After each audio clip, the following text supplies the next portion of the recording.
Okay, then. It's 1970. The Nigerian Civil War has just ended. A 17-year-old boy is standing in the wreckage of what used to be Biafra. His education was cut off by the war. His father had pulled him out of school at 13, and his future was completely unclear. He only had three things in his possession: a leather bag his brother gave him, a Biafran round neck suit, and a parcel of painkillers he picked up from an abandoned hospital.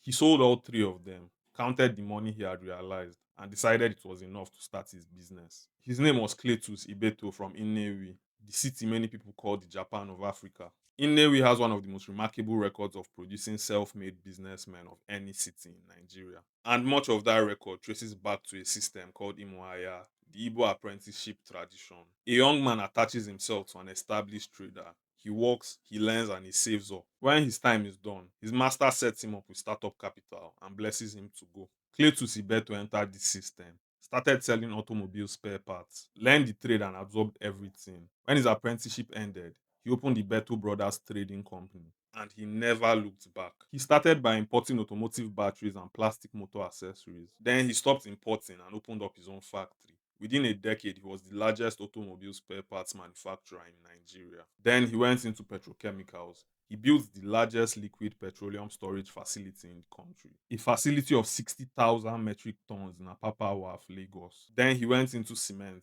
Ibeto Cement became the dominant brand in the southeastern part of Nigeria before Dangote entered and restructured the market completely. Hotels, shipping, oil and gas, real estate. He entered each new sector with the same methodical ambition he had shown since selling those painkillers in 1970. From the three items sold in the aftermath of the Biafra War to a conglomerate estimated to have a value of about $3.8 billion. Dollars. But here is the detail that separates Cletus Ibeto's story from every other Nigerian billionaire story you have ever heard. He built everything he had built, every factory, every tanker, every cement bag, without having a secondary school certificate. The war had taken his education, life had moved on, and he moved on with it.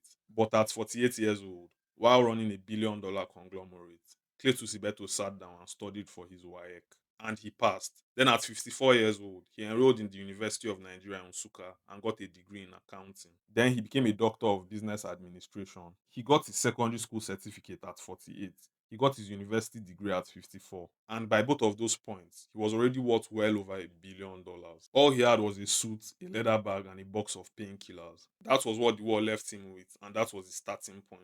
Today, Beto Group spans across cement, petrochemicals, auto parts, shipping, oil and gas, real estate, and hotels, employing thousands of Nigerians across the country. He didn't wait for the country to be ready. He didn't wait for the economy to even cooperate. He started with what the war left behind and he turned it into everything. Follow for more Nigerian stories the world forgot to tell.